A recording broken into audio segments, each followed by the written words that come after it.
name. Hi, my name is Froggy, and this is my pal, Puppetine. Tonight, we're going to talk about NAOMI! Hello, everybody. My name is Puppetine from the Geeky Pup Show. Yes, here in You just couldn't let me have it, you little stingy bastard. Well, I had to do the hello, you know. I think they understood what's going on. They don't need the hello. I don't know. You started off this video very weird with your conversations about other worlds. But anyway, moving right along. Yes, we are here to talk about NAOMI. It should be in the title, but I'm going to warn you now. There will be some spoilers. Yes, some slight spoilers because nothing really happens in this show. And 10-second cars, because we're going to go fast, like Dom Toretto. Yeah. If we're fast enough, we might start Superman and Lois within the next the 19 minutes. Yeah, I'm fast. He's furious. I am not furious. You just yelled at me. I did not yell! Hey, can you give me some pictures? For what? Of that wall caller, you know? His name? You mean that wall-crawling, tights-wearing, web-slinging menace known as Spider-Man? That's the one. Yeah. No, I can't. But anyway, getting into NAOMI. Yes, this show... She's underage, bro. We can't get into NAOMI. We can talk about her, though. Ooh. Okay, talking about the show NAOMI, I wish I had more to say. So in this episode...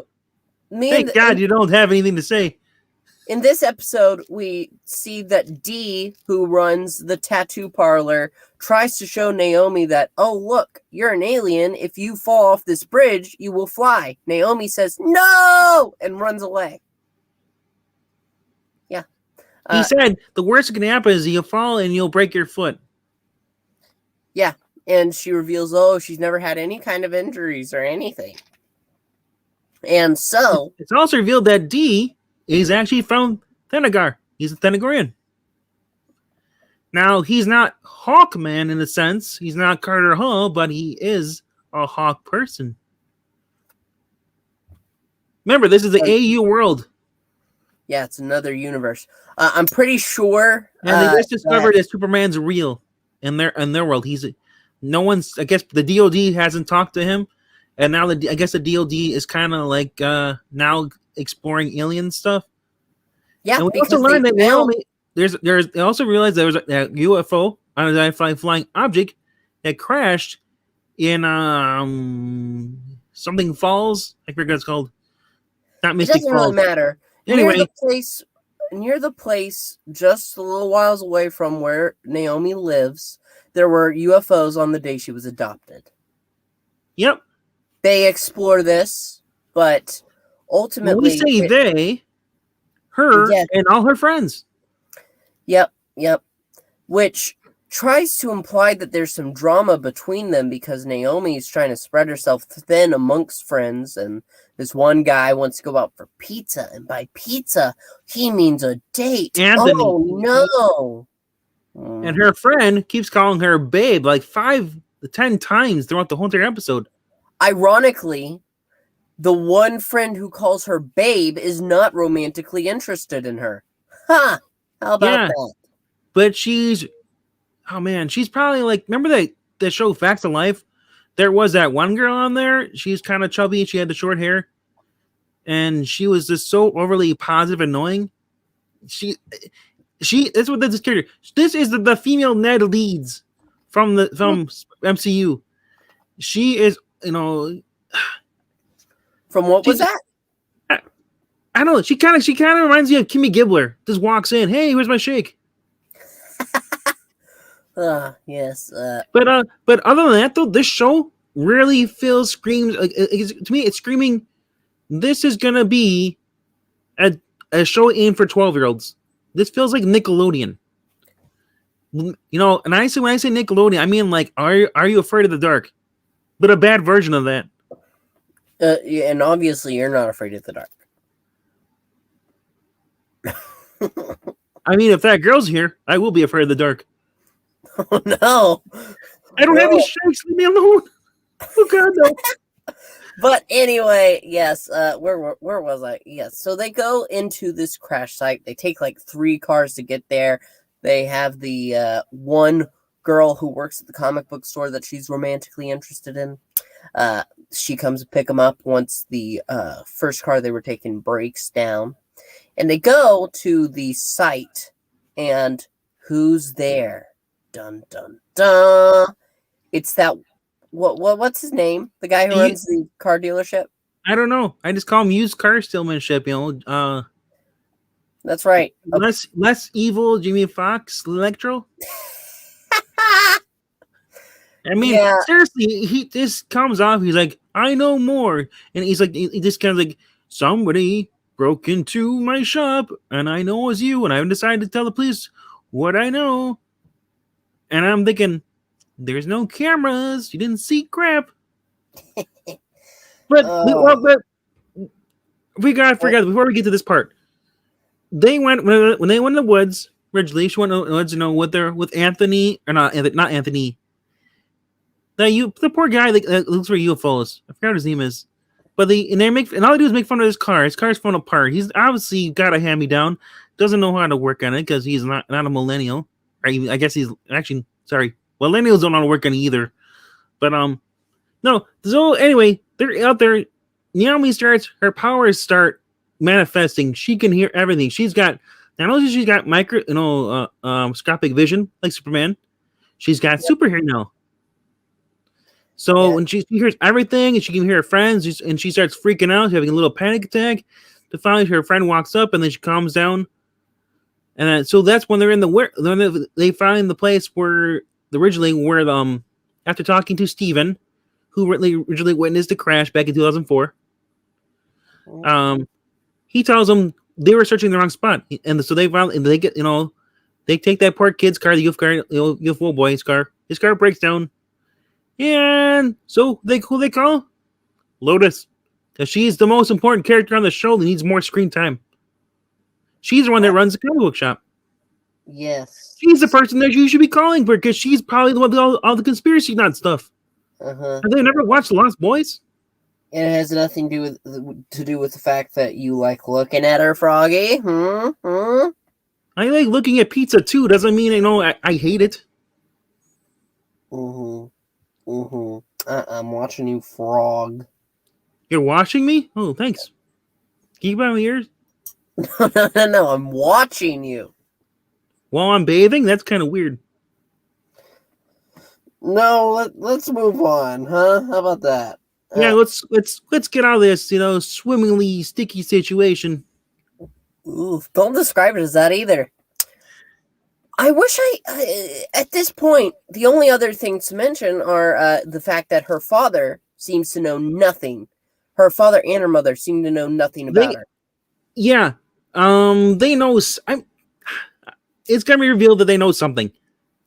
Because even they kind of know. And then, but also at the same time, it's like her mother would have noticed, like, why does she have, like, basically, remember when Peter Parker was looking up reasons and stuff as far as trying to connect in the Andrew Garfield version. Remember he had his whole entire room was all connected, trying to find evidence about his parents. She had oh yeah. Better way to describe it. The Flash. Remember he had that board? His whole office was all connected? To prove that I wasn't Iris? Yes. Well, not just that. But I mean, like when he was looking for originally all stuff, he had the case file for help working on his parents. To prove his dad's innocent.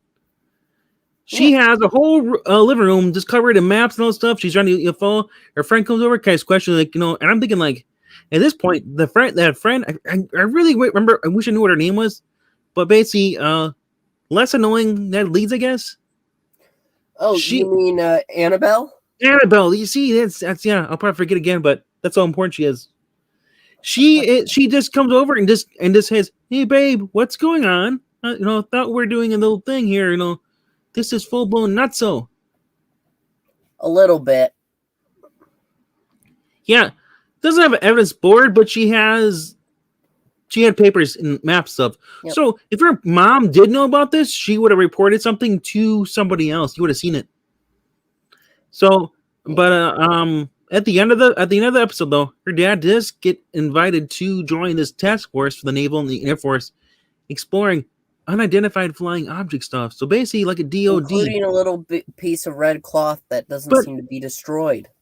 Yeah, Superman's cloth cape. Yeah, but here's my main problem with this show.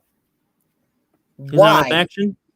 No, it's not even action. There's nothing in her life that's a problem. She complains in this episode about the fact that, oh, look, I've always felt different. And because, look at me, I'm a young girl, and I grew up without my birth parents, and I'm black. That's true. But, also, piggybacking off of that is true. Even when the two boys clearly like her, they don't stay mad at her. Within 5 seconds, oh, yeah, that's right, you're loving. Does she have some kind of brainwashing technology or a power in the comics? No. No, she just has a perfect life. Her life is perfect. I'm sorry that you don't know about your birth parents, but your life is perfect. You have no source of conflict in it at all. You don't have an interesting cast of characters. Everybody is a support group for NAOMI when NAOMI has really nothing that really needs the support. She's just there. Yeah, and also the Hawkman guy, D, is so super. He's just boring. He just he has no personality at all. He's just a robot. He's just no motion. It's like come on, really, we need to get someone else in there. He's definitely different. Doesn't he feel like Lurch though? You ring. Here, I'll help you. Push. If anything, he should have pushed her off the bridge. They make him more interesting. They should have had him like when she was scared. He's like, too bad, push her.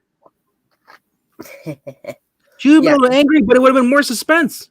And then when she finally at the end of the episode, she does run. She's back with him on the bridge. She runs, jumps off, and he's like, "Huh, no splash." But you don't see her anything else. That's it. Talk about low budget, low excitement. Yeah, I know. But I can't. My complaint is that it just doesn't feel like a superhero show, and I don't. They're not really going for a superhero show. They're going for mystery, but with no consequences. That's why I say, even Afraid of the Dark, when they told the stories, they were scary. This isn't scary. This is just like, so she went in the woods. She saw this guy with a chainsaw.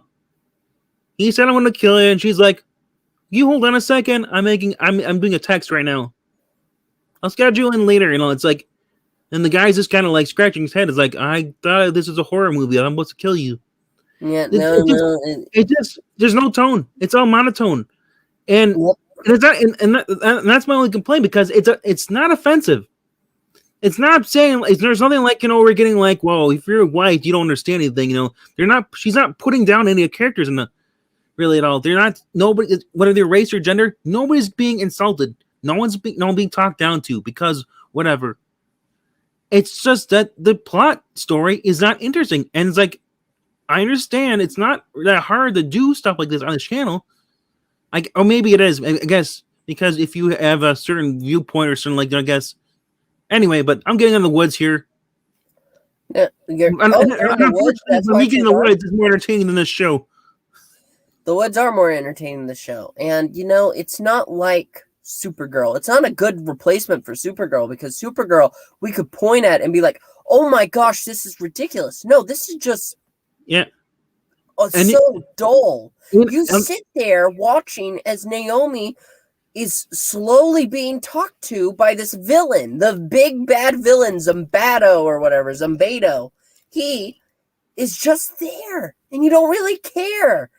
Because, I'll let your friends out of here just fine. He hasn't shown any great display of power. What she thought was a great display of power was actually her own power. Yeah. It's funny that they put this show on, I believe it's on just before Superman and Lois, right? Or is it the other way around? So Superman and Lois is before. Yep. I wonder how many people stick around to watch this after Superman and Lois, because wow, the difference in quality, writing, and just excitement, it is just like, all right, now we're just going to have a documentary on. on mixing paint. It's like Mr. Rogers, but worse. Hey, don't Hey, insult Mr. no. Rogers Can you like imagine? that. Can you imagine? You remember those segments in Mr. Rogers? Like, no, we're gonna go to see how this is made. Isn't this interesting, kids? See, at least Mr. Rogers wanted to be our friend. And it was NAOMI has educational. the world to be her friend, and she never has any source of conflict, and she resolves any conflict. Maranya says this show is basically plain oatmeal. Then no conflict for the main character. No, there's not even oats in this at all. It's just a meal. That's right. There's not even notes. I would have more. There's more entertainment value in choking on plain oatmeal than the biggest threat that she has is finding out that she's an alien. And now there's this other guy. We don't know what he's after, but he's like her and just telling her, "Shut up! Don't use your powers." Hey, Naomi, this is the second time this has happened where it's really dark and you're just standing here and I walk around you menacingly. Oh, that's the show. That is all of it. And it's very frustrating. But that does it for us here. No, it's funny though. Real quick. When they're in the little warehouse, the little shack, where, she's looking at all the writing, the alien writing on the wall. He confronts her and says, like, Naomi, if you stay behind, I'll let your friends go. And her friend's like, screw this, no, we're going to stay here. And she's like, don't worry, guys, it's fine. Nothing's going to happen. All right, see you later. That's exactly what happened. Yeah. How dumb is that? I mean, I said this. Don't even fight for her. This is like if they brought "Are You Afraid of the Dark" back, and instead of giving you a scary story, it's just complete cringe. Yeah, it's like, hey, this one time I stubbed my toe, screw that. No.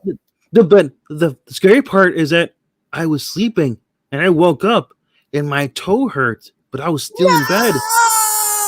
Anyway, that does it for us here. Please make sure to comment if you like this show. Comment if you don't. Tell us why either way, because we don't. There's nothing to make us upset, but there's nothing to interest us either. So go ahead and leave a comment down below. Say if you like or dislike it. Also, and if you really prefer the comic book readings over this reviews that we do, let us know. I've noticed that too. That trend. Our comic book readings are going up. The show reviews going down. I think people have just had enough of the same stuff. They prefer comic books because why? It's exciting, educational, and you get to see cool people like Moon Knight. That's right, kids. We read the first story. Check it out on the channel. Yes, dropped just this Tuesday, so make sure to check that out because the show will be coming out soon, and we'll probably be reviewing that. But if there's any show that we drop from our reviews, most likely it will be NAOMI. Why? Why? Batwoman hurts me, but we're gonna drop this instead. Yes, because pain. Where's your logic, my friend? There is no logic behind it. Well, we gotta have a little pain in there. That's our pain show, Froggy. Our paying show? I get paid for that? No. Pain. PAIN. You get hurt. Now, kids, look down below. There's a Ko-Fi link. Yeah. If you want to watch this also right there in the donate money. Donate us money to the Ko-Fi link, because since you like to watch me get tortured reviewing Batwoman. Anyway, make sure to look out for Superman Lois. Should be coming out in just about 10 minutes. We'll be streaming it. So in the arms of the angel, give me money because I gotta watch Batwoman. All right. Bye. Later. Hey. Eat a Jones. That's what I was going to say. Well, you didn't say.